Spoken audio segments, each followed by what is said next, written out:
Hey, superstars. It's Danny with Words Are Matter, here to delve into another language of healing precept.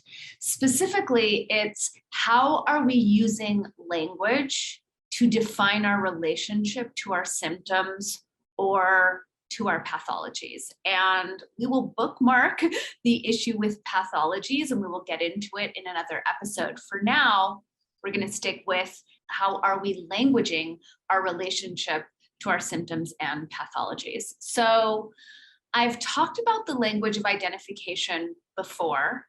And as you likely know, I won't say I'm not a fan of identification, and I encourage us to unidentify, because when we unidentify, we have more freedom and more agency. The more that we identify, the more that we fragment ourselves, the more cages and boxes we shove ourselves into. Specifically when it comes to injuries or illnesses, things that are unpleasant that we don't want to be experiencing, we are especially wise to not identify.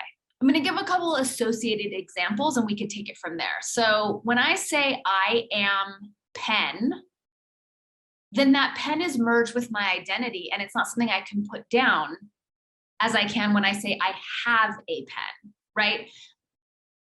Alternately, when I say I am vegan, right, I've just merged my nutritional choices with my personhood. I am this versus I tend to eat a vegan diet, right? Then I'm talking about tendencies and behavior patterns, which makes it easier for me to make different choices and to change my behavior patterns, right? So when I say I am arthritic, when I say I am diabetic, when I say I am bipolar, I have verily merged my identity, my Danny personhood, with these physical and psycho-emotional expressions, right? Now they're not tendencies, now they're not things that I have or I'm dealing with, they are me, right? I am. Anything that comes after an I am, we are merging with our personhood and creating a quantum entanglehood with. When we do this, it makes these things infinitely harder to relinquish, right? When I say I am a widow, I am merging my personhood with my dead husband, right? I am pulling that into my identity and defining myself by it, which I really don't recommend, right? When I say I am a cancer survivor, I'm defining myself by a past experience of cancer. I am activating the frequencies of that experience in my body and taking what was a horrible experience in the past, carrying it into my present moment and merging it with my identity, right? So we really don't want to be doing this with injuries and illnesses. And I realize when I say we don't want to be doing this, I am alleging to speak for you and me and all of us. And free will rocks, so we can do whatever we want. And in my experience, it's generally not a wise move to invite painful, uncomfortable, yucky symptoms to stick around longer than they need to, / at all.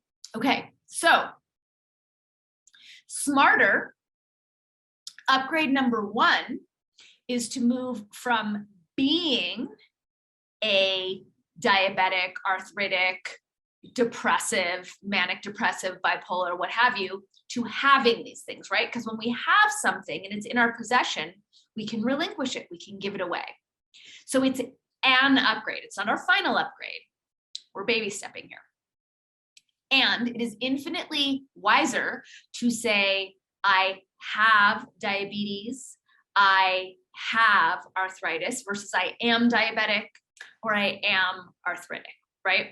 Now, there is an overarching big white elephant in the room called pathologies, which we will get to in another video. And we're baby stepping through the language of healing together, right? So for now,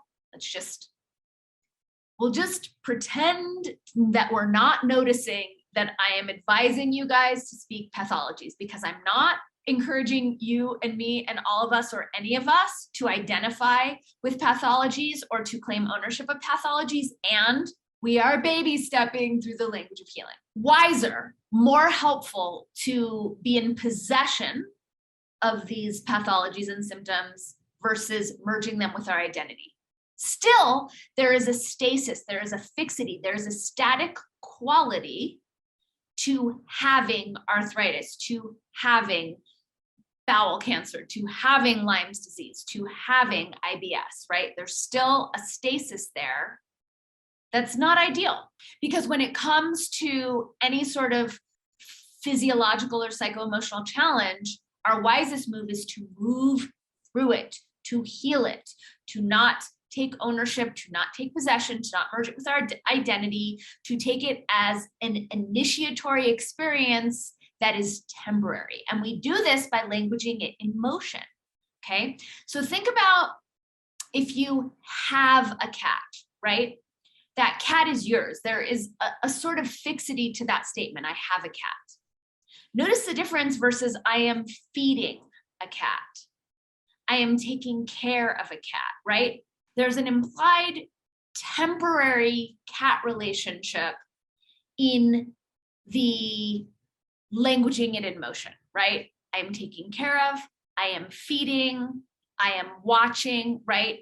There's an ing. The implication is that this is not my cat, that I have no possessive ownership of this cat, but we are in a temporary relatedness, right? And we want to do the same thing when it comes to our injuries, illnesses, and other expressions of imbalance. We don't want to give them the fixity, the static quality that comes from I have this thing. We want to move ourselves through it. We want to signal with our languaging, hey, this thing that my healthcare providers are pathologizing, you can be on your way now. And we do this by languaging it in motion. So it's, I am healing Lyme's disease. I am transmuting arthritis. I am transmuting diabetes, right? And again, as I say these things, there's a part of me that's really having a reaction to the pathologies. And again, last time I'm going to say it, we're going to sidestep this and we'll save pathologies for another video. For now, baby steps, the gist is to move from identifying with our physical and psycho-emotional challenges. And we also want to move from the upgrade of taking possession to directing them to keep on moving, right? Because our every word is a directive to our body. We are telling it how to respond. So when I say I am arthritic, I'm telling the arthritis, hey, you can stick around. In fact, I'm merging you with my identity. That's how cozy I'm inviting you to make yourself in my experience of my body, right? So that's what I am does. When I say I have arthritis, I am taking it away from my identity and moving it into the possessive, but I'm still giving it a solidity, right? I'm still giving it a fixed quality that's saying, yeah, you are an isness that I am acknowledging and that I am caring for and possessive of in my reality. When we language things in motion, saying I am transmuting, I am healing, the directive that we are giving to our body is, hey, this pathology, this batch of symptoms that is expressing as XYZ, you can be on your way now. I am telling you to not get cozy, to not unpack your bags, to not get too comfortable in my body, because this is a very temporary relationship that is coming to a swift end because I am healing you. I am transmuting you, right? So as we are learning to use our language to transmute healing challenges and to really embrace the language of healing, we are wise to not identify with our symptoms and pathologies, to not take possessive ownership, even though that is still an upgrade from the identification option, and to language them in motion and to use our words to direct these pathologies to be on their merry way and to swiftly move on from our experience. This concludes our second installment in the Language of Healing series. Thanks for paying attention. Thanks for remembering that every word matters, every single one, and that you are omniscopic amazingness. Have a rockin' day. Mm,